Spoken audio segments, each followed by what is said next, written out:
వాళ్ళు ఏదైతే ఎలక్షన్స్కి ముందు చెప్పిర్రో 6 గ్యారంటీలు కావచ్చు, లేకపోతే 420 హామీలు కావచ్చు, ఏ హామీలు కూడా ఇంతవరకు ప్రజలకి ఇంప్లిమెంట్ కాలేదు. వాళ్ళు ఏమైనా ఒక ఉచిత బస్సు, ఆ ఉచిత బస్సు మాత్రము ఆ సిలిండర్ది, ఆ ఉచిత బస్సు వల్ల కూడా చాలా ఇబ్బందులు జరుగుతూ ఉన్నాయి.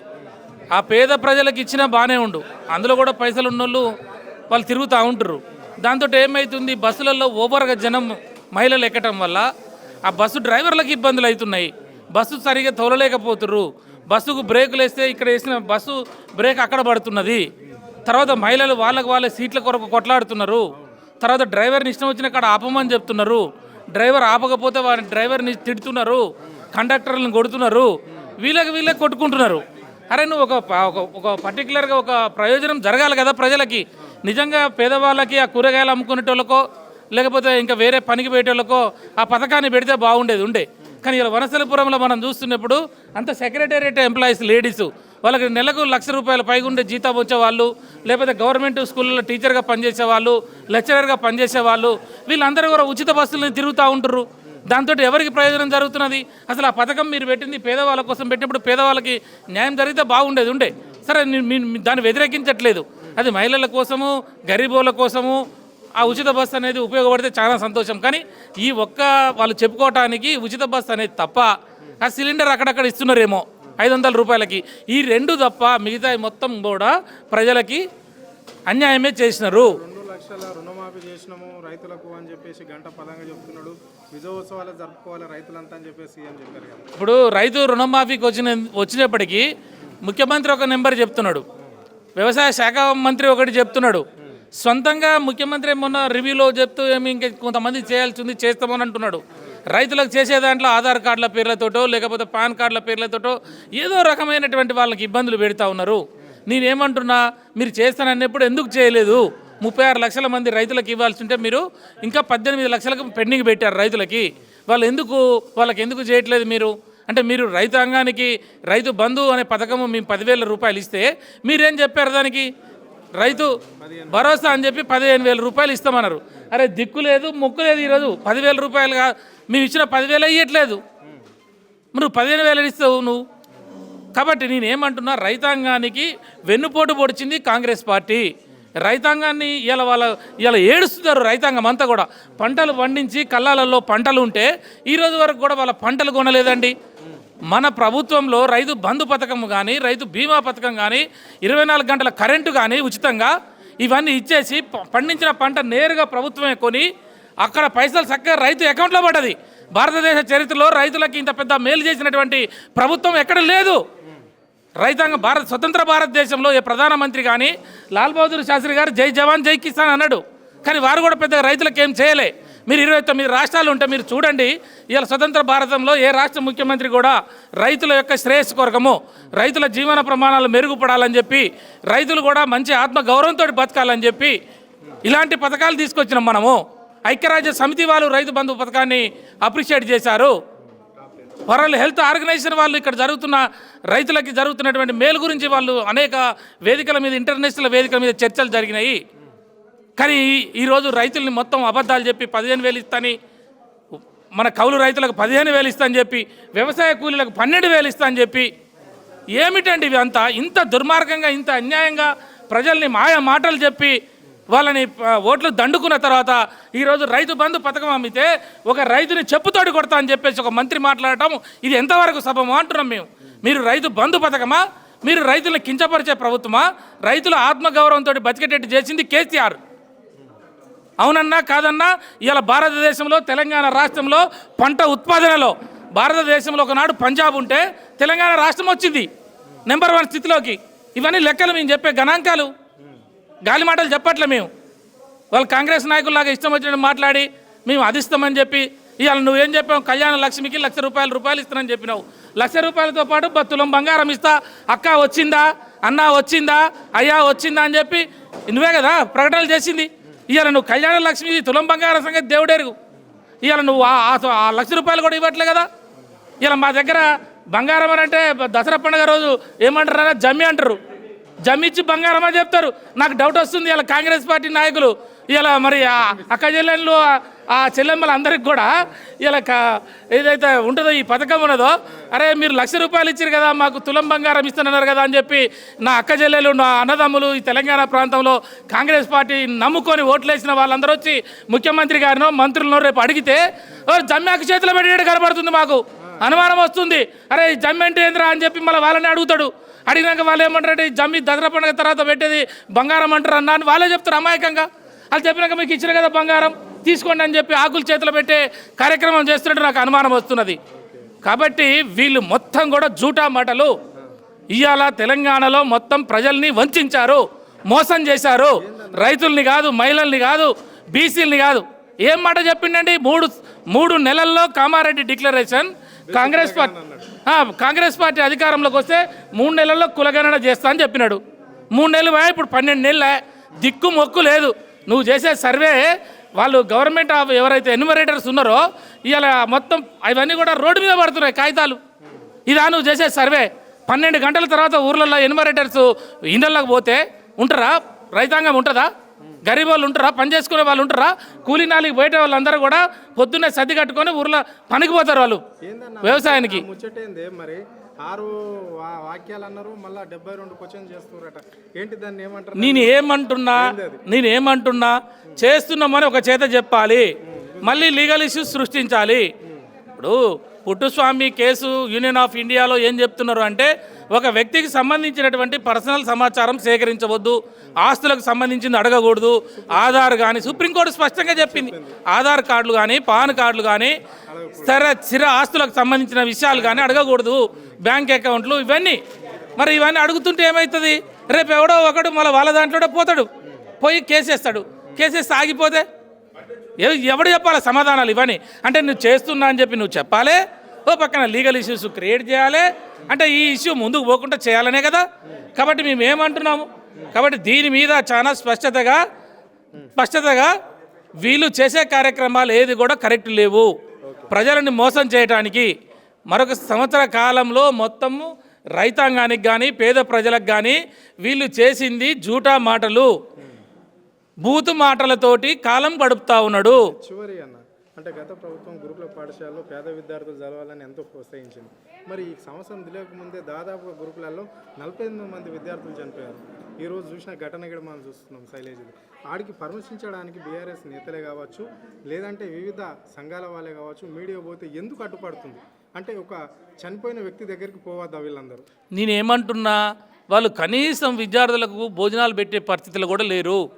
ఇది చాలా దౌర్భాగ్యమైనటువంటి పరిస్థితి ఉన్నది. హాస్టల్లో మేము తెలంగాణ రాష్ట్ర ప్రభుత్వం వచ్చిన తర్వాత బీసీలు, ఎస్సీలు, ఎస్టీలు, మైనార్టీలు చదువుకోవాలని 1000కి పైగా గురుకుల పాఠశాలలు ఏర్పాటు చేసి ఆ పాఠశాలల్లో నాణ్యమైన భోజనం పెట్టినాము, ఇంగ్లీష్ విద్యనిచ్చినాము. మా ప్రభుత్వంలో బ్రహ్మాండంగా మరి నేషనల్ లెవెల్లో ఎగ్జామ్స్ పాల్గొన్నారు, పిల్లలు సక్సెస్ అయినారు, ఉద్యోగాలు వచ్చినాయి. గురుకుల పాఠశాలలు అంటే దేవాలయాలుగా చూసుకునే పరిస్థితులు ఉండే కేసీఆర్ గారి పాలనలో. ఈ సంవత్సర కాలంలో కనీసం వాళ్ళకు కూరగాయలు, నాణ్యత లేని కూరగాయలు, పప్పులు, ఉప్పులు, వంట సరిగా లేదు, కిచెన్ మంచిగా లేదు, పరిశుభ్రత లేదు. అయినా కూడా అక్కడ ఉన్నటువంటి యంత్రాంగం సరిగా పనిచేయకపోవడం వల్ల ఫుడ్ మొత్తం కూడా పాయిజన్ అయిపోయి మొన్నటి అవన్నీ కూడా పెట్టడం వల్ల ఏం జరుగుతున్నది ఈరోజు మార్కెట్లో? పిల్లలందరూ ఫుడ్ పాయిజన్ అయ్యి నిన్న చూసాం మనం, ఇది మన కొమరంభూం జిల్లాలో. అక్కడ పాపలు 3 రోజులు తీసుకొచ్చి హాస్పిటల్లో ఇస్తే ఈరోజు ఆ పాప చనిపోయింది.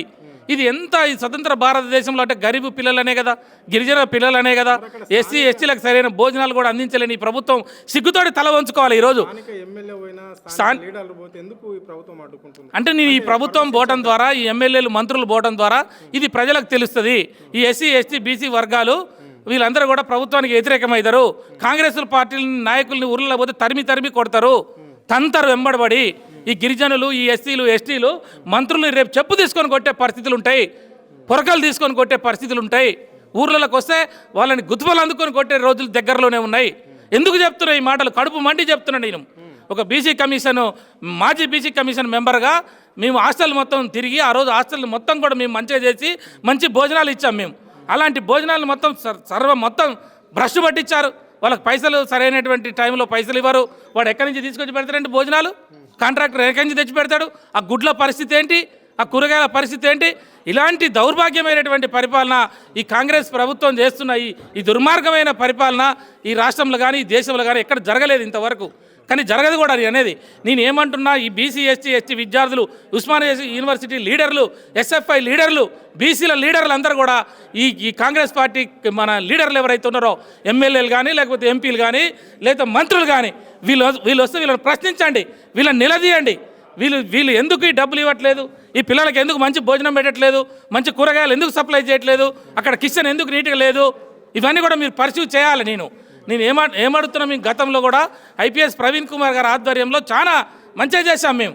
అరే నువ్వు ఉన్నట్టుగా పెట్టండి రా, కనీసం మీరు మంచిగా చేయకపోయినా ఏం లేదు. కేసీఆర్ చేసిన పాలనను చెడగొట్టకండి రా, ధ్వంసం చేస్తామంటాం, వాళ్ళని మర్చిపోయేటట్టు చేస్తామంటాం, కేసీఆర్ అనవాళ్ళు లేకుండా చేస్తా అంటాం. ఈ సంవత్సరంలో మీరు చేసేది ఏందిరా? ఏం కట్టిర్రా మీరు? ఏం జరిగింది ప్రజలకు మేలు మీ వల్ల? చెప్పుకొని గరీబ్ కోనికి ఏమైనా న్యాయం జరిగిందా? రైతుని తుంగలో దొక్కితిరి, బీసీలకు అన్యాయం చేసిరి, పోరగాళ్ళను చంపుకుంటా తిరిగితిరి, ఏం జరుగుతుంది మీ వల్ల? కాబట్టి నేను ఏమంటున్నా, మీ పరిపాలన మొత్తం కూడా ఈ సంవత్సరంలో అట్టర్ ఫ్లాప్ అయింది అంటున్నాం మేము. మీకు కరెక్ట్ అవగాహన లేదు, మీకు అడ్మినిస్ట్రేషన్ ఎట్లా చేయాలో తెలియదు. మీ దాంట్లో కూడా ఈ రోజు వరకు రివ్యూలు, మంత్రులు కానీ రివ్యూలు పెట్టి డిపార్ట్మెంట్ శాఖాపరంగా ఏం జరుగుతున్నాయి అని చెప్పి సెక్రటేరియట్లో ప్రిన్సిపల్ సెక్రటరీతో కానీ ఆ డిపార్ట్మెంట్లకు సంబంధించిన సెక్రటరీలతో కానీ కూర్చొని ఏ డిపార్ట్మెంట్లో ఏ కష్టాలు ఉన్నాయి, ఏ కన్నీళ్ళు ఉన్నాయి, వీళ్ళని ఎట్లా చేయాలని ఒక రివ్యూ ఒక మంత్రి ఒక డిపార్ట్మెంట్లో జరిగినాయా? జరిగితే ఎందుకు ఈరోజు తెలంగాణ అల్లకల్లోలం అయిపోతుంది? ఎందుకు ఆ ఆడపిల్లలు చచ్చిపోయే పరిస్థితులు ఎందుకు తెచ్చారు? ఇది దేశంలో సిగ్గుపడవలసిన సందర్భం కాదా అని అడుగుతున్నాం మేము. ఈ సంవత్సరంలో నువ్వు చేసింది ఏంటి అంటే కూలగొట్టటాలు, హైడ్రా పేరుతోటి దండుకోవటాలు, భయపెట్టటాలు, ఎవరి కళ్ళ మీద నిద్ర లేకుండా చేసినాడు. మూసీ పేరుతోటి పేద ప్రజలు వాళ్ళే కష్టంగా పనిచేసుకుంటారు, వాళ్ళే వాళ్ళ రక్తాన్ని చెమటగా మార్చి వాడు ఇండ్లలో పనిచేసో, రిక్షాలు దొక్కో, ఆటోలు నడిపో, వాడు డబ్బు సంపాదించిన డబ్బుతో నీకు పన్నులు కట్టి చాయపత్త కొని, చక్కెర కొని, చెప్పులు కొని, నీకు పన్నులు కడితే వచ్చిన పన్నులతోటి గాడిద కొడుకుల జీతాలు తీసుకొని మీరు కార్లలో ఊరేగుతూ వాళ్ళని అన్యాయం పట్టిస్తారు, వాళ్ళ పేదోళ్ళని ఇండ్లు గూలగొడతారు, వాళ్ళని ఇబ్బందులు పెడతారు. ఇదేనా ప్రజాపాలన అంటే? పేదవాడి కుంటి మీద కునుకు లేకుండా చేసి, వాళ్ళని ఆగం చేసి, వాళ్ళ బతుకులాగం చేసి, వాళ్ళని రోడ్డు మీద పడేసి, ఇలా విద్యార్థులను చంపుకుంటూ ఇలా ప్రజాపాలన చెప్పడానికి మీకు సిగ్గనిపించట్లేదా అని నేను అడుగుతున్నా. కాబట్టి నేను ఏమడుగుతున్నా, మీరు ఇప్పటికైనా మీ యొక్క బుద్ధి మార్చండి, మీ యొక్క ఆలోచనను మార్చండి. కేసీఆర్ చేసిన దానికన్నా మీరు మంచిగా చేయండి, ప్రజలు మీకు బ్రహ్మరథం కడతారు. మేము ప్రతిపక్ష నాయకులుగా మేము అప్పీల్ చేస్తూ ఉన్నాం. మీకు ఒక డిపార్ట్మెంట్లో కేసీఆర్ ఏదైనా చేస్తే దానికి మించి చేస్తానండి. ఒక ప్రాజెక్టు కట్టబోతురి, ఒక నీళ్ళు ఇవ్వకపోతురి, కాళేశ్వరం కూలిపోయిందని చెప్తురి, అదే కాళేశ్వరం నుంచి ఇలా నీళ్ళు తెచ్చుకుంటున్నారు. ఇలా కాళేశ్వరం ఉన్నదా లేదా? నువ్వు మోటార్ లాంచ్ చేసినవా లేదా? కాళేశ్వరం కూలిపోయిందని ఎందుకు ప్రచారం చేయాలి? రాష్ట్రం అప్పుల పాలైందని ఎందుకు ప్రచారం చేయాలి? రాష్ట్రం అప్పుల పాలైందని ప్రచారం చేస్తే ఎవరన్నా పైసలు ఇస్తారా? పెట్టుబడులు వస్తాయా? పరిశ్రమలు వస్తాయా? అంటే అప్పుల పాలైందంటే రాష్ట్రాన్ని ఏం చేయదలుచుకున్నారు మీరు? అంటే ఈ రాష్ట్రం ముందు పోద్దా? ఈ ప్రజలు బతకొద్దా? అంటే మీరు ఎలక్షన్లు పెట్టరా అంటే ఎలక్షన్లు పెట్టాడు, సంవత్సరం అయింది. మరి పేదోళ్ళు, బీసీలు, ఎస్సీలు సంవత్సరం కాలం ఇప్పుడు ఎమ్మెల్యే దగ్గర చేతులు కట్టుకొని అయ్యా దొరా మహాప్రభు అని చెప్పి తిరగాల. 30 సంవత్సరాలు తెలంగాణకి వెనక తీసుకుపోయారు. ఎందుకు ఎలక్షన్లు పెట్టలేదు? ఎలక్షన్లు పెట్టడం వల్ల కేంద్ర ప్రభుత్వ నిధులన్నీ ఆగిపోయినాయా లేదా? ప్రతి నెల టెన్షన్గా 250 కోట్ల రూపాయలు ఇచ్చేది కదా మన రాష్ట్ర బడ్జెట్. ఆ బడ్జెట్ కలిపి మేము ప్రతి నెల వేస్తే ఏమైంది? గ్రామాలు మొత్తం కూడా బ్రహ్మాండంగా పరిశుభ్రం ఉండే, అక్కడ పనిచేసే వాళ్ళకి జీతాలు వచ్చేది, బ్లీచింగ్ పౌడర్ కానీ, ఆ దోమలకు మందు కానీ, ఇవాళ మొత్తం పరిశుభ్రం పడికేసింది. ఇవాళ ఎంత నీచం! ఏం చెప్పుకుంటావా నువ్వు? ఎక్కడున్నది నీకు రైటు చెప్పుకోవడానికి?